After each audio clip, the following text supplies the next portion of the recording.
उमरिया के Bandhavgarh tiger reserve forest area में इन दिनों कुछ ठीक नहीं चल रहा। बांधवगढ़ एसडीओ फॉरेस्ट दिलीप मराठा के वायरल ऑडियो ने वहां के हालात बयां कर दिए। इसमें एसडीओ फॉरेस्ट उल्टे शिकायतकर्ता को ही धमका रहे हैं। दरअसल जयसिंह नगर के बनचाचर निवासी अजय यादव ने सीएम हेल्पलाइन में शिकायत की थी। उन्होंने मानपुर जनपद की डोबा ग्राम पंचायत के गढ़पुरी में विस्थापन की राशि में बंदरबाट का खुलासा किया। शिकायतकर्ता ने बताया कि बनचाचर पंचायत के 3 लोग जो पीएम आवास समेत दूसरे कई लाभ ले चुके हैं, अब मुआवजे के लालच में इन्होंने गढ़पुरी में अपने नाम बदलकर दूसरे दर्ज कराए। इस तरह कुछ लोग नाम बदलकर मुआवजे का लाभ लेना चाहते हैं, मगर शिकायत पर कार्रवाई करने की बजाय विभागीय जिम्मेदार अब शिकायतकर्ता को ही धमका रहे हैं। इधर इस पूरे मामले में खुलासा होने के बाद भी अभी तक किसी जिम्मेदार अफसर ने कोई कार्रवाई नहीं की। आइए वो ऑडियो सुनते हैं। अजय बोल रहे हैं क्या? हाँ यार एक आध दिन ताला आओ ना आप। जो फॉरेस्ट बोल रहा हूँ, आपने शिकायत करी ना वो उसके किसी की? जी सर। उसी प्रकरण में आइए ना जरा यहाँ थोड़ा सा आपसे चर्चा करना चाह रहे थे हम। जी सर, मैं आ जाऊंगा सर। नमस्ते सर। नमस्ते, आ जाओ। कुछ दिन आ रहे हैं? तो सर कौन है सर? एसडीओ बोल रहा हूँ मैं। जी सर, तो ऑफिस में मुलाकात होगी सर की? ऑफिस में जहाँ नहीं वहाँ कहो, मैं तो वहाँ भी आ सकता हूँ। वैसे सर निवेदन था आपसे यहाँ आके अगर एक बार उस नौकर नहीं हूँ। नहीं नौकर, आपको आना आ जाइए। तो सीएम हेल्पलाइन बहुत लगा रहा, क्यों? जब वो आदमी यहाँ पैदा हुआ है, उसकी खेती है, वहाँ सब कुछ है, बहुत है। सीएम हेल्पलाइन लगाने का शौक चल रहा है तेरे को क्या? आ जाए यहाँ, फिर मैं तेरे को समझाता हूँ उसका क्या करे कार्ड। सुनिए सर। हाँ जी। सोच रहा होगा मैंने कमिश्नर को, कलेक्टर दुनिया को रिपोर्ट कर दिया तो बहुत चैन से आओगे, है ना? सुनिए सर। हाँ जिस तरह आप बात कर रहे हैं, हाँ हाँ, ये बात करने का कोई तरीका नहीं। तरीका नहीं रहने तेरा, अपने पास तू आ जाए यहाँ पे, बताऊँ तेरे तरीका। यहाँ जाना उनको जो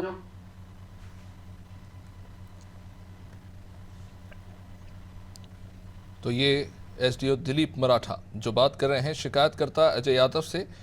अजय यादव जो शिकायतकर्ता है, जिन्होंने सीएम हेल्पलाइन में इस मामले में शिकायत की थी कि किस तरह से जो सरकारी लाभ मिलने चाहिए लाभार्थियों को, उनका बंदरबाट किया जा रहा है। 3 लोग जो पीएम आवास समेत कई दूसरे लाभ ले रहे हैं गैर कानूनी तरीके से, और मुआवजे के लालच में उन्होंने गढ़पुरी में अपने नाम बदलकर दूसरे के नाम पे दूसरे नाम दर्ज कराए। इस तरह से कुछ लोग नाम बदलकर मुआवजे का लाभ लेना चाहते हैं और इसको लेकर शिकायत की गई, मगर शिकायत पर कार्रवाई करने की बजाय विभागीय जिम्मेदार शिकायतकर्ता को ही धमका रहे हैं। अब इस पूरे मामले में खुलासा होने के बाद अभी तक किसी जिम्मेदार अफसर ने कोई कार्रवाई नहीं की है। हमारे साथ हमारे ब्यूरो हेड ब्रिजेश चौक से इस वक्त जुड़े हुए हैं। ब्रिजेश जी, इस तरह के हालात हैं जहां पर एक तरफ एक आम नागरिक अपनी जिम्मेदारी को समझते हुए गंभीरता से शिकायत करता है सीएम हेल्पलाइन पर, वही दूसरी तरफ जो सरकारी विभाग के अधिकारी है जिनकी जिम्मेदारी है इस पर कार्रवाई करने की, वो शिकायतकर्ता को ही धमका रहे हैं। निश्चित तौर पर अभी ये गंभीर मामला है कि सीएम हेल्पलाइन को कौन देखता है? मुख्यमंत्री की निगरानी में जहाँ कोई भी शिकायत कर सकता है, उसकी जांच होती है, लेकिन सीएम हेल्पलाइन में ये नहीं कोई शिकायत कर रहा है और उसे शिकायतकर्ता को इस तरह से कोई अधिकारी धमका रहा है, तो ये गंभीर मामला है और उस पर तत्काल कार्रवाई करनी चाहिए। लेकिन ऑडियो वायरल होने के बाद एसडीओ फॉरेस्ट का अब तक सिर्फ कार्रवाई नहीं, विभाग के लोग उसे बचाने में लगे हुए हैं, जबकि वो सीधे सीधे धमका रहे हैं कि आपने सीएम हेल्पलाइन में शिकायत क्यों की है। यदि कोई व्यक्ति ये उजागर कर रहा है कि किस तरह से भ्रष्टाचार हो रहा है, एक गांव में आती रहता है, मुआवजे के लिए उसने दूसरी जगह पे नाम बदल कर मुआवजे ले लिया है, तो ये गंभीर मामला है, भ्रष्टाचार का ही मामला है और किस तरह से ढका जा रहा है। और सीधी सीधी धमकी दे रहा है कि मैंने तो दे दिया है, जो आपसे करे तो बंद लेना, आप पर भी कार्रवाई करूंगा, मैं यहाँ आऊँ, और उसे बुलाकर धमका रहा है। यदि कोई व्यक्ति संज्ञान में ला रहा है किस तरह की गड़बड़ी हुई है, उससे इस तरह से धमकाना हो भी सीएम हेल्पलाइन में शिकायत करने पर, तो ये बहुत गंभीर मामला है और जो वन विभाग है उसको इसको गंभीरता से लेना चाहिए और एक्शन लेना चाहिए, कार्रवाई करनी चाहिए। अब तक उस अधिकारी को सस्पेंड करके उसकी विभागीय जांच शुरू हो जाना चाहिए थी, लेकिन विभाग के जो जिम्मेदार अधिकारी हैं, उससे ऊपर के अधिकारी हैं, वो कह रहे हैं कि ऑडियो मिला है, पुष्टि कर रहे हैं, लेकिन उसकी जांच करने की बात कर रहे हैं, कार्रवाई। ब्रिजेश जी, माफी चाहूंगा आपके बीच में रोक रहा हूँ। इस वक्त प्रकाश कुमार वर्मा, उप संचालक बांधवगढ़ टाइगर रिजर्व के हमारे साथ जुड़ चुके हैं। प्रकाश जी, ये मामला निकलकर सामने, प्रकाश जी आप तक आवाज पहुंच रही है? जी प्रकाश जी, बांधवगढ़ एसडीओ फॉरेस्ट दिलीप मराठा, जिन जो मामले में शिकायत की गई कि किस तरह से सरकारी जो योजनाएं हैं उनका गलत तरीके से लाभ लिया जा रहा है, उल्टा ये कॉल करके शिकायतकर्ता को ही धमका रहे हैं और देख लेने की धमकी दे रहे हैं।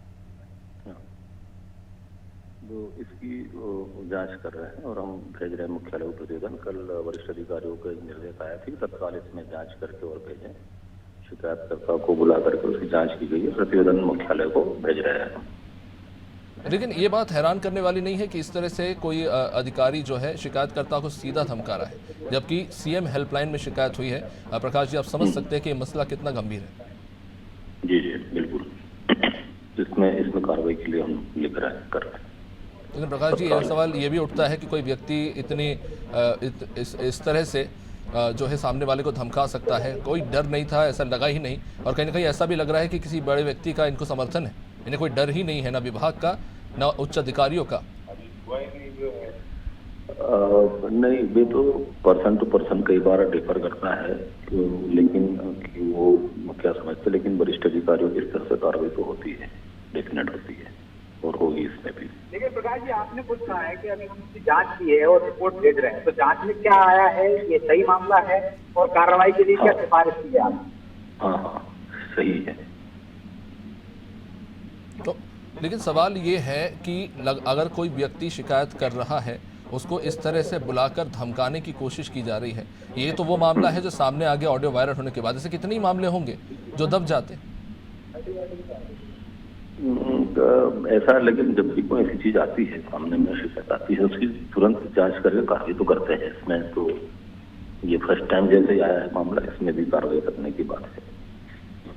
प्रकाश जी, दो तरह के मामले हैं। एक तो ये मामला है कि गलत तरीके से मुआवजा ले लिया गया है, क्या उसकी भी जांच हुई है, उस पर भी कार्रवाई हो रही है कि गलत मुआवजा दे दिया, किस तरह से आपने उसको चेक किया था कि नहीं किया था? दूसरा ये ऑडियो वाला मामला, दो मामले हैं।